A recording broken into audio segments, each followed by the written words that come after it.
Alright, so what I have here is a screen door, Whitco screen door lock that I got free from a locksmith. I thought I'd just mess around with it. I originally was just using it to practice countermilling for my other challenge lock, Overkill, but I thought, you know what, it'd make a bit of an interesting double challenge lock with two different like levels of difficulty. So I've got a double trouble. We have the fun side and the not so fun side. Oh dear, knocked him over. So in the fun side, I just filled it with a bunch of random different shapes and sizes of pins just to have a little bit of fun. Got a few random things in there, see what they feel like. And on the not so fun side, I've got my version of barrels. I don't know, they didn't turn out hugely amazing, but like they do the job. So there's barrels and countermilling in that one. So you do have to float pick out of it. I'm just not 100% sure if I may have not done them completely flat. So I think I can rotate out of things. I'm not sure.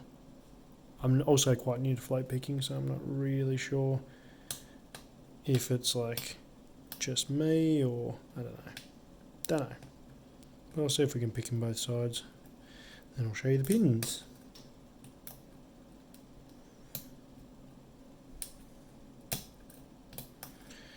This side is quite ping-pongy. Bounces around a bunch. Oh dear.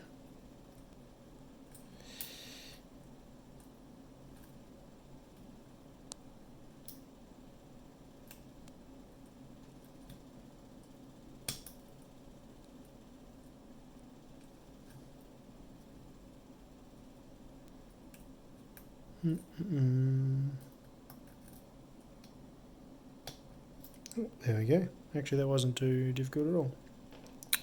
The old Sparrow's Attila eats through it. It's amazing. I was having more. I'd just given it a few picks, and I was having more trouble on that earlier. So I don't know. Lucky, I guess, went the right order because I know it does ping pong a lot. Now with this one, because it does have the barrels in it that go in with the countermilling, I've got to float pick it. So I've just, with my very limited float picking experience, this is the way I've decided to go with it. I don't know, it's uncomfortable, but it seems to work. And I mean, that's all that really matters, isn't it? Actually, I'll go this way.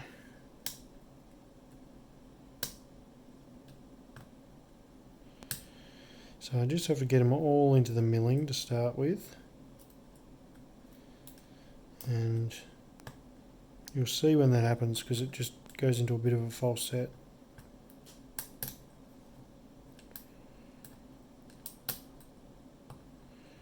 Crunch my way along getting them up. Because the middle of the barrel is actually a bit thinner than a normal like Assa barrel. So, oh, there we go. Looks like they're all in false.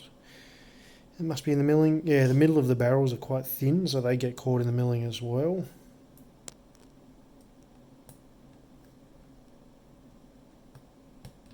Yeah, it seems to give a little bit of counter rotation. Without the double, I can't pick it without float picking it, but it's still like it's just enough to give me feedback to know which ones are ready to be picked.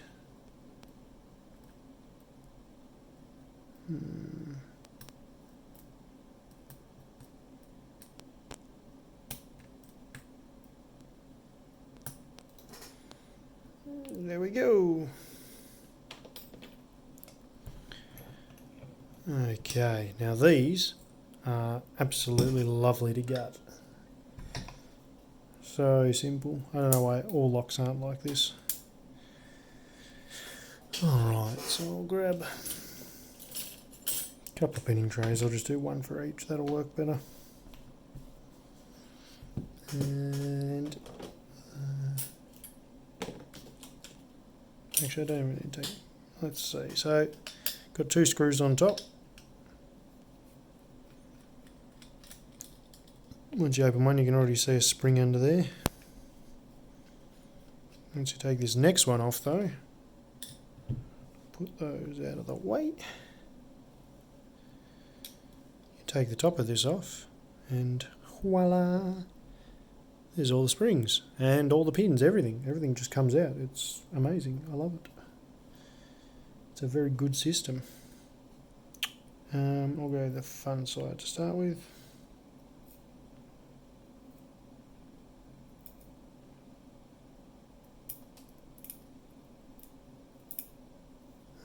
I'll use the key actually.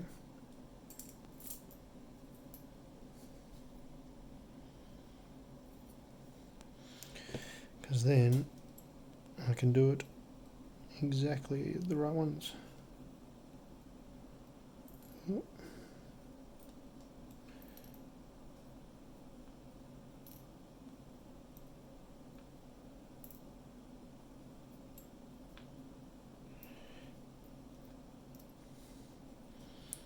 Alright.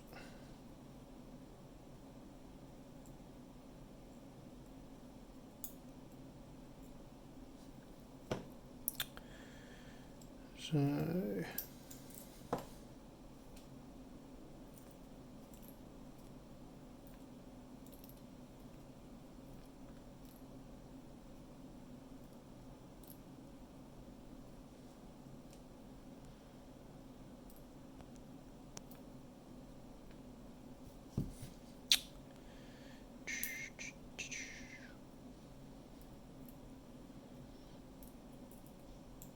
the key pins on this one, I mean, I guess they're overset protection, but I was just kind of messing around just to see.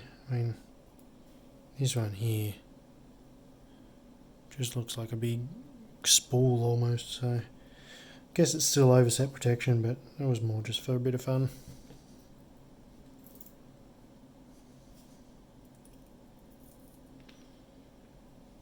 Launch those everywhere. I'll pick those up later. Okay, so I'll put this here. Here are the pins and quite a lot of brass from where I was working on them before. For the first one, the fun one, so it goes spool, oh dear, serrated, spool. This double spool is my barrel, basically. It's quite thin in the middle. And then like a serrated gin with a serrated key pin, torpedo, serrated, spool torpedo, I guess. Okay, so that was the fun side. So now we'll go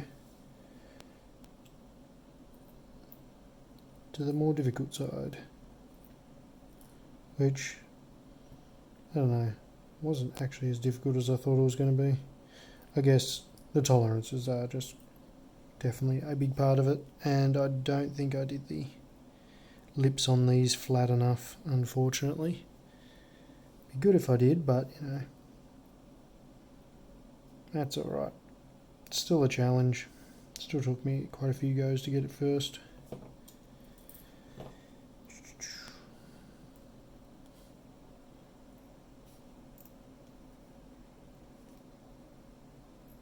Oh, that's the problem actually.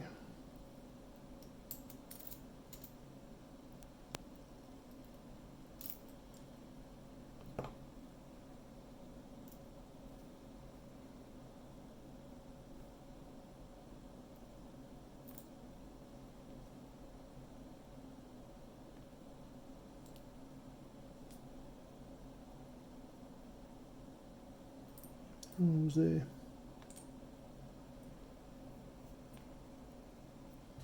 Okay. Wasn't elegant, but they all came out.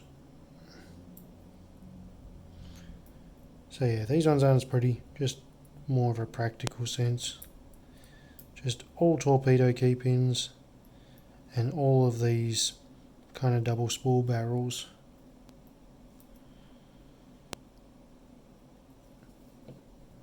As the drivers. So they're pretty sharp, but I just don't think I got them as flat as I could maybe. There might just be a little roundness on them. Or on the countermilling actually, I'll show you that. there's a possibility I didn't go in dead straight on the countermilling, which would make quite a difference. Also, I did use this lock to practice countermilling on, so it could have been from my efforts before.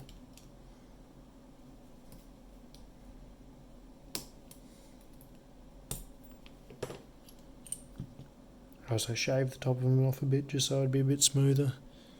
Let's see, I'll grab a pick. You can see in there. It is quite sharp, it just might be on a bit of an angle.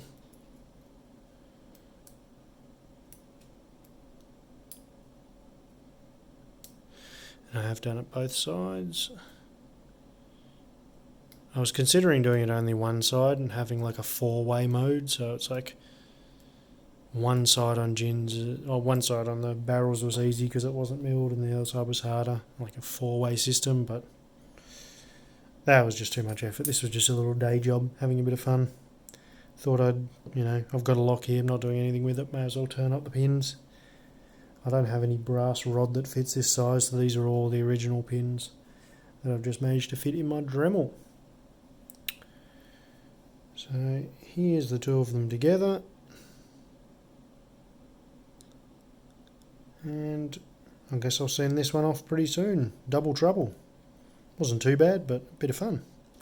Thank you, have a good one.